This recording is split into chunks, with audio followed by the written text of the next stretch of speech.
Shabbat Shalom. This week we read in synagogues throughout the world Parshat Emor, which among other things discusses the Jewish holidays. And it goes into great detail, particularly about the third of the three pilgrimage festivals, that being Sukkot. The three pilgrimage festivals are Passover, Shavuot, which is coming up in a week or so, a week and a half, and Sukkot, the Feast of Booths, the Feast of Thanksgiving during the time of temples. There's a line of the temples. There's a line in there that says, "You shall live in Sukkot, you shall live in Booths 7 days.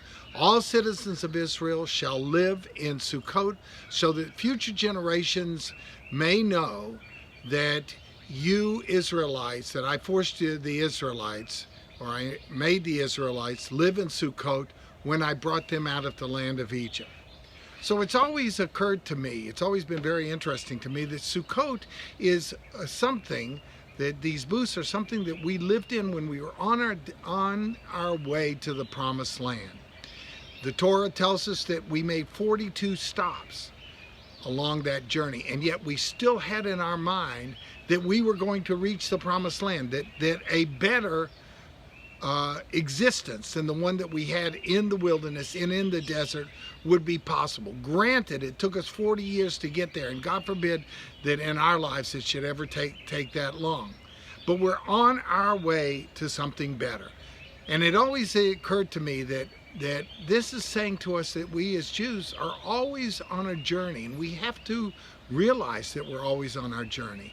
And we have to realize that hopefully we're on our journey to something better than where we are now. We know that in the Warsaw Ghetto, people tried to build sukkahs and tried to observe Sukkot in some way or another. Now I want to talk about the fact that Mother's Day is coming up on Sunday as well. Because whether it was the ancient Israelites traveling through the desert on their way to the promised land, or people in the Warsaw Ghetto or during the Holocaust, I've always felt that we need to emphasize to a greater extent the role of women in helping us keep focused on the journey.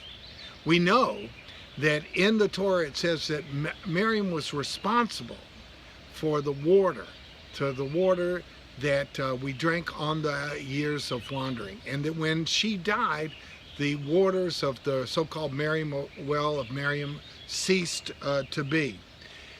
The Oneg Shabbat archives from the Warsaw Ghetto also tell us about the heroic nature of women, particularly mothers, I would say, on this day, particularly mothers who kept us focused, who did anything to raise our spirits, who protected children and their family during this terrible time. It occurs to me that we should recognize on this Shabbat, that mothers, as we approach Mother's Day, are truly heroic. Let us remember our mothers. All of us might not be mothers. I'm certainly not a mother, but all of us had mothers. And I'm hoping that your memory of your mother is a good one, a fond one. And hopefully that you have fond memories. Now, as we remember Mother's Day, or as we observe Mother's Day, I want to suggest the following. If your mother is alive, of course, call her and thank her for all of the times that she kept you focused as she was raising you and you were traveling on your journey towards adulthood and beyond. She was the spiritual leader, although in most times we did not recognize it.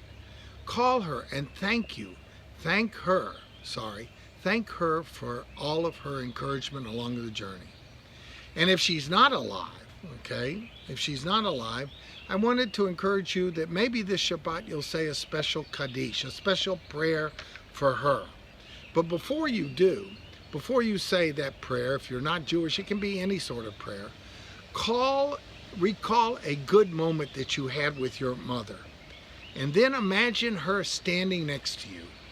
And if you're Jewish, then recite the Kaddish with her at your side.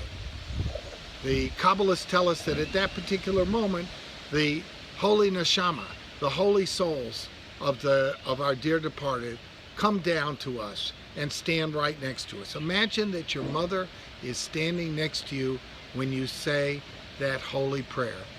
And again, thank her for all her guidance that she gave you on the journey. This will be the first year for me personally that I will not be able to call my mother on Mother's Day since she died in January. But those of you who are fortunate enough to have your mother, please, please appreciate those moments. Call her, thank her for everything, but particularly on the journey.